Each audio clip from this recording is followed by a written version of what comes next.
মালয়েশিয়ায় কালবেলার প্রতিষ্ঠা বার্ষিকী উদযাপন। মালয়েশিয়ার কুয়ালালামপুরে কালবেলার তৃতীয় প্রতিষ্ঠা বার্ষিকী উদযাপন করা হয়েছে। এই উপলক্ষে আলোচনা সভা ও কেক কাটা অনুষ্ঠানের আয়োজন করা হয়। রোববার 19 অক্টোবর বিকেলে কুয়ালালামপুরের কোটারায়ায় একটি হলে এই অনুষ্ঠানের আয়োজন করা হয়। কালবেলার মালয়েশিয়া প্রতিনিধি অনলাইন মোস্তফা ইমরান রাজুর সভাপতিত্বে এই সভায় প্রধান অতিথি হিসেবে উপস্থিত ছিলেন কালবেলার অনলাইন সম্পাদক পলাশ মাহমুদ। জহিরুল ইসলাম হিরণের সঞ্চালনায় সভায় শুভেচ্ছা বক্তব্য রাখেন কালবেলার মালয়েশিয়া প্রতিনিধি বাপ্পি কুমার দাস ও সভায় অন্যদের মধ্যে বক্তব্য রাখেন বাংলাদেশ কমিউনিটি প্রেস ক্লাব মালয়েশিয়ার সভাপতি আমিনুল ইসলাম রতন, সিনিয়র সহসভাপতি রফিক আহমদ খান, সহসভাপতি কায়সার হামিদ হান্নান, সহসভাপতি খন্দকার মোস্তাক আহমেদ রয়েল, সাংবাদিক আশরাফুল মামুন, সাংবাদিক মোহাম্মদ আলী এবং বাংলাদেশ কমিউনিটি প্রেস ক্লাব মালয়েশিয়ার দপ্তর সম্পাদক ও জাজিরা নিউজের senior sub editor Shawkat Hossain Johnny.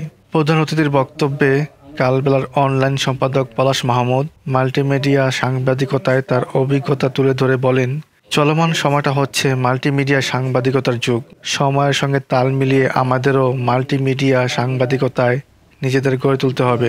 Multimedia সাংবাদিকতায় পিছিয়ে থাকলে সামগ্রিকভাবে সাংবাদিকতায় পিছিয়ে পড়ার আশঙ্কা থেকে যায়। পলাশ মাহমুদ আরও বলেন, কালবেলা পাঠকের চাহিদার কথা বিবেচনায় রেখে মাল্টিমিডিয়া সাংবাদিকতায় জোর দেয়। তাতে কালবেলা যেমন সংবাদের পাঠক পেয়েছে, তেমনি দর্শক শ্রোতাদেরও আকৃষ্ট করতে সক্ষম হয়েছে। পাঠক দর্শক শ্রোতার সম্মিলিত ভালোবাসায় এগিয়ে যাচ্ছে দৈনিক কালবেলা। প্রতিষ্ঠা বার্ষিকীতে আমরা আমাদের পাঠক দর্শক শ্রোতাদের শুভেচ্ছা জানাই। সভায় বাংলাদেশ কমিউনিটি প্রেস ক্লাব মালয়েশিয়ার সভাপতি আমিনুল ইসলাম রতন প্রতিষ্ঠা বার্ষিকী উপলক্ষে কালবেলাকে শুভেচ্ছা জানিয়ে বলেন, দৈনিক কালবেলা মাল্টিমিডিয়া প্রবাসীদের খবরাখবর খুব ভালোভাবে প্রকাশ করে থাকে। এই ধারা অব্যাহত থাকবে আশা করি। অন্যান্য গণমাধ্যমকেও আমি রেমিটেন্স যোদ্ধাদের খবর গুরুত্ব সহকারে প্রচারের আহ্বান জানাই।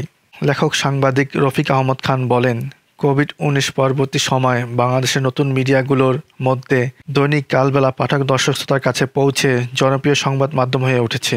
জনপ্রিয় এই সংবাদ মাধ্যমটির প্রতিষ্ঠা বার্ষিকীর উদযাপনে এর অন্যতম কারিগর অনলাইন সম্পাদককে আমাদের মাঝে পেয়ে আমরা আনন্দিত।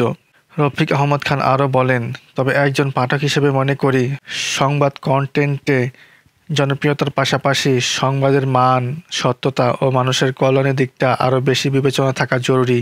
দেশের অনেক মিডিয়ায় প্রবাস বিভাগের নিউজগুলো সম্পাদনায় যথেষ্ট গুরুত্ব দেওয়া হয় না। ফলে প্রবাসী সংবাদকর্মীরা সাংবাদিকতায় মানোন্নয়ন বা সাংবাদিকতায় আত্মোন্নয়ন ঘটাতে পারছে না। সভাপতি বক্তব্যে মোস্তফা ইমরান রাজু বলেন, দৈনিক কালবেলা নবযাত্রা প্রকাশের অল্প সময়ের মধ্যে ঈর্ষণীয় পাঠক প্রিয়তা পেয়েছে। বিশ্বজুড়ে ছড়িয়ে থাকা কালবেলার প্রবাসী পাঠকদের শুভেচ্ছা জানাই। আলোচনা সভা শেষে পলাশ মাহমুদ প্রবাসী সাংবাদিকদের নিয়ে কেক কেটে কালবেলার প্রতিষ্ঠা বার্ষিকী উদযাপন করেন।